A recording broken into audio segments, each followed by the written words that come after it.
Welcome on board Siemens Club Indonesia. Selamat datang di Siemens Club Indonesia. Semoga channel ini bisa bermanfaat dan berguna ke depannya bagi pelaut Indonesia.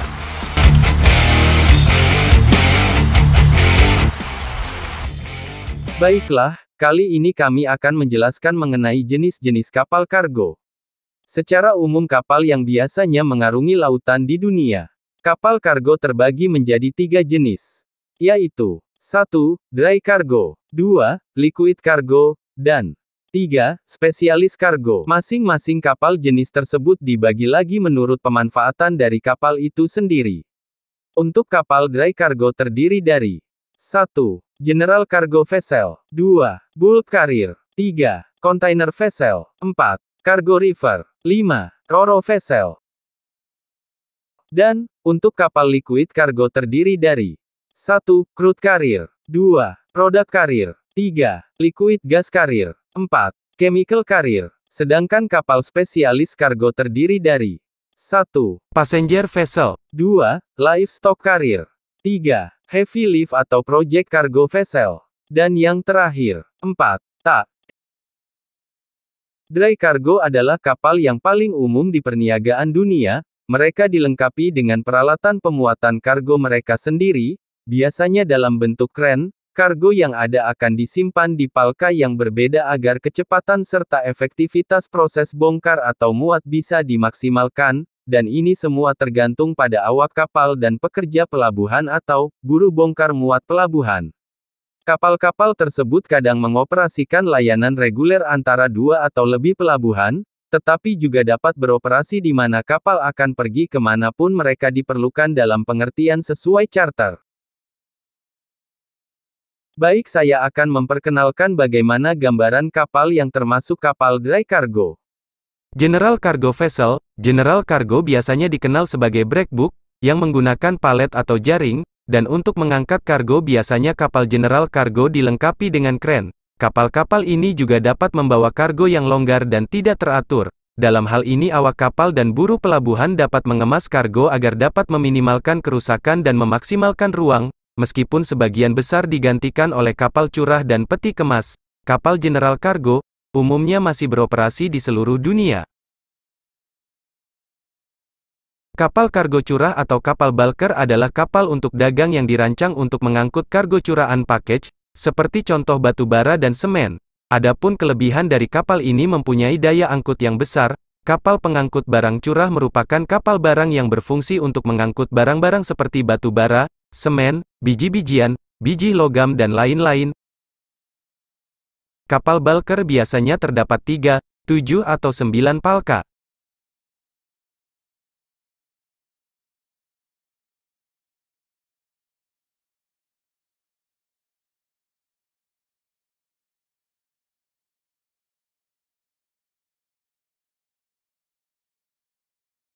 Container vessel. Kontainer telah menjadi cara utama untuk mengangkut barang-barang manufaktur di seluruh dunia. Sebuah kontainer dapat dipindahkan antara truk, kereta api dan kapal dengan relatif mudah dan merupakan ukuran standar untuk menyederhanakan transportasi. Kontainer dapat menampung apa saja mulai dari bahan makanan hingga peralatan listrik hingga mobil. Mereka juga digunakan untuk mengangkut barang dalam kantong dan palet, serta cairan dan kargo berpendingin. Kontainer standar diukur sebagai TEU, 20 Foot Equivalent Units, dan umumnya panjangnya 20 kaki, 1 TEU, atau 40 kaki, 2 TEU. Semua kontainer pengiriman standar memiliki lebar 8 kaki dan tinggi 8 kaki 6 inci. Ada juga ukuran standar yang lebih panjang, lebih tinggi dan bahkan lebih pendek, tetapi ini kurang umum. Cargo river. Cargo river merupakan kapal yang dirancang untuk membawa kargo berpendingin dan barang-barang yang mudah rusak seperti buah atau daging. Sekilas cargo river sama seperti general cargo pada umumnya, hanya saja dilengkapi dengan pendingin. Kargo tersebut disimpan di ruang penyimpanan yang kemudian disegel dan dikontrol suhunya. Cargo river tradisional sebagian besar telah digantikan oleh penggunaan container river yang dibawa dengan kapal kontainer. Container river membutuhkan sumber daya atau listrik untuk berfungsi dan seringkali memerlukan inspeksi atau pengontrolan selama perjalanan. Ro-ro vessel. Kapal ro-ro atau disingkat roll-on roll-off tersedia dalam berbagai bentuk. mereka termasuk feri kendaraan dan kapal kargo yang membawa trailer truk atau kendaraan lainnya. Car carrier adalah kapal ro-ro yang paling umum digunakan. Kapal ini memiliki beberapa dek kendaraan yang terdiri dari jalur parkir dan dihubungkan oleh ram internal dengan akses ke pantai atau pelabuhan, yang disediakan oleh satu atau lebih ram pemuatan. Kapasitas kargo kapal tersebut diukur dalam Car Equivalent Units, CEU, dan car carrier terbesar yang mengapung saat ini memiliki kapasitas lebih dari 6.000 CEU. Liquid cargo, kapal-kapal ini, secara kolektif dikenal sebagai kapal tanker, di mana kapal ini membawa berbagai kargo berbentuk cair. Tanker pertama kali dikembangkan pada pertengahan abad ke-19 ketika kapal yang terbuat dari besi memungkinkan cairan untuk dibawa dalam jumlah besar, ekonomis dan tanpa kebocoran, seperti kapal curah. Skala ekonomi telah meningkatkan ukuran kapal tanker, dan hari ini contoh kapal tanker terbesar memiliki deadweight tonnage atau bobot mati lebih dari 400.000 ton. Baiklah, saya akan menjelaskan mengenai gambaran kapal yang termasuk kapal liquid cargo. Crude carrier merupakan salah satu kapal terbesar yang kita kenal sebagai Very Large Crude Carrier atau VLCC dan Ultra Large Crude Carrier atau ULCC. Kapal-kapal ini dirancang untuk memuat minyak mentah dan mengangkutnya ke kilang di seluruh dunia di mana ia dapat diproses menjadi produk minyak bumi. Pengangkut minyak mentah terbesar sering memuat dan membongkar di buoy atau SBM dan terminal lepas pantai karena terlalu besar untuk memasuki sebagian besar pelabuhan.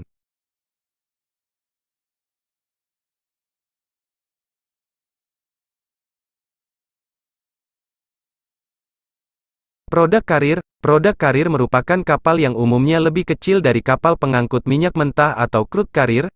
Kapal ini mengangkut produk olahan dari terminal yang lebih besar ke pelabuhan yang lebih kecil di seluruh dunia. Produk yang dibawa antara lain minyak bumi, bahan bakar jet, solar, aspal, minyak pelumas dan tar. Tanker yang lebih kecil juga digunakan untuk mengangkut cairan curah non-minyak seperti tetes tebu dan minyak sawit.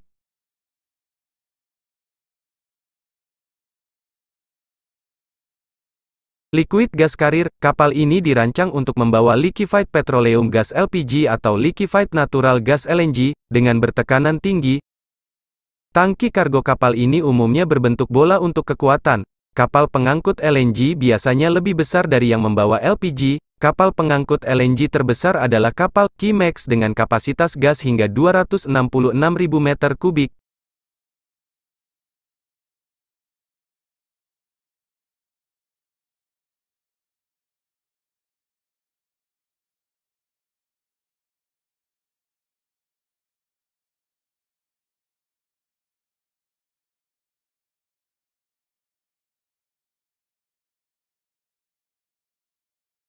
Ini merupakan gambaran safety plan kapal tersebut.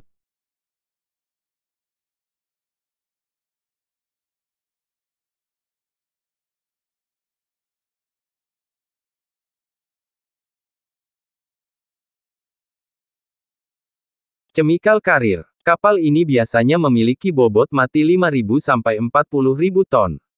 Seringkali memiliki sistem kargo khusus yang disesuaikan dengan jenis kargo yang dibawa.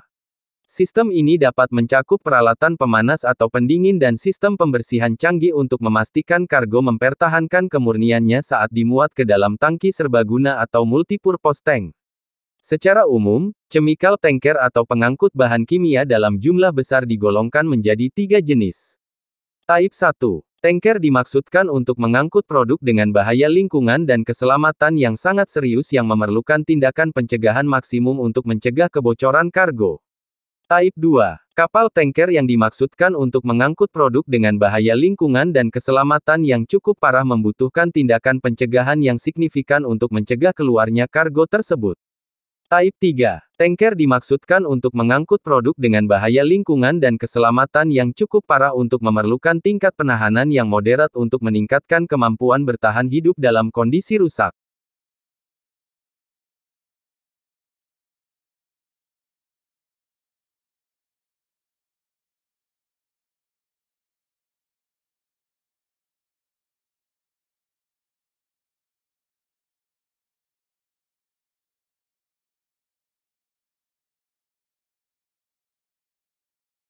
Spesialis kargo, sebagian besar jenis kargo dapat dianggap sebagai khusus karena pengaturan pemuatan, pembongkaran atau penyimpanan khusus yang diperlukan.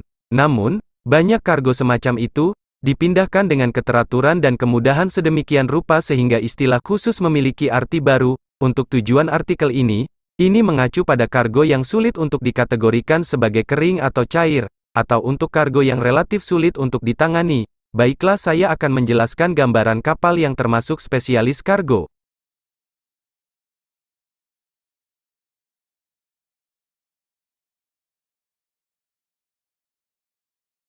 Passenger vessel, kapal pesiar ini dapat membawa penumpang mulai dari 10 orang hingga kapal pesiar yang mampu membawa lebih dari 6.000 penumpang, mungkin kargo yang paling khusus dari semuanya, sehingga kebutuhan dan keinginan penumpang telah mendorong desain pada kapal pesiar menjadi lebih modern. Saat ini, penumpang kapal pesiar mengharapkan berbagai fasilitas termasuk kasino, gimnasium, toko, teater, bioskop, kolam renang, restoran, dan bar. Kapal pesiar terbesar hingga mencapai panjang 360 meter dan lebarnya 60 meter. Area jelajah yang populer adalah Mediterania, Karibia, dan Skandinavia.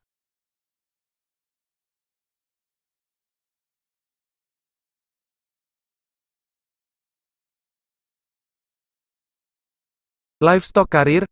Kapal-kapal ini sering diubah dari jenis kapal lainnya dan dilengkapi dengan kandang untuk sejumlah besar hewan. Pertimbangan utama selama pengangkutan ternak adalah ventilasi yang memadai, makanan, dan air. Juga penting bahwa pelabuhan yang menerima kapal-kapal ini memiliki fasilitas untuk menangani hewan. Beberapa pengangkut ternak dapat mengangkut hingga 120.000 domba atau hewan lainnya. Rute umum untuk pembawa ternak adalah Australia dan Selandia Baru ke Timur Tengah.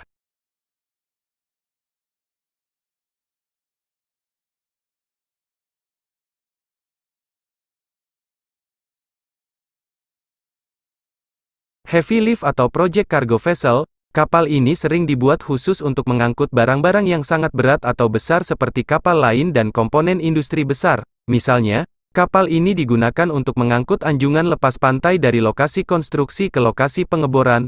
Beberapa kapal angkat berat dilengkapi dengan derek berkapasitas tinggi untuk dimuat di pelabuhan tanpa kemampuan angkat berat. Jenis lainnya adalah semi-submergible, memungkinkan kargo untuk diapungkan ke posisinya sebelum kapal pengangkat berat melepaskan pemberat untuk mengangkat kargo keluar dari air. Kargo proyek yang umum adalah bilah dan menara turbin angin, derek dermaga, dan mesin industri. Kapal kargo proyek sering disesuaikan dengan peran mereka. Kapal jack-up, misalnya mampu meletakkan kaki untuk mengangkat diri keluar dari air. Ini biasanya digunakan oleh kapal yang memasang ladang angin lepas pantai di mana stabilitas diperlukan saat menara turbin dipasang.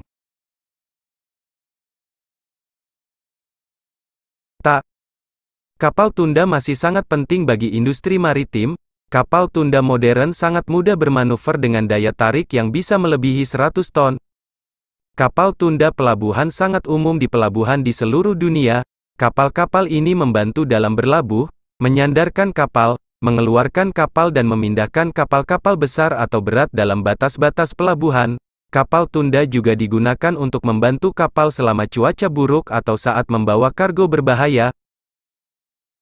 Kapal tunda pelabuhan juga digunakan untuk memindahkan tongkang, derek apung di sekitar pelabuhan. Unit yang lebih besar tetap siaga di lokasi strategis untuk bertindak sebagai kapal tunda penyelamatan dan penyelamatan laut dalam.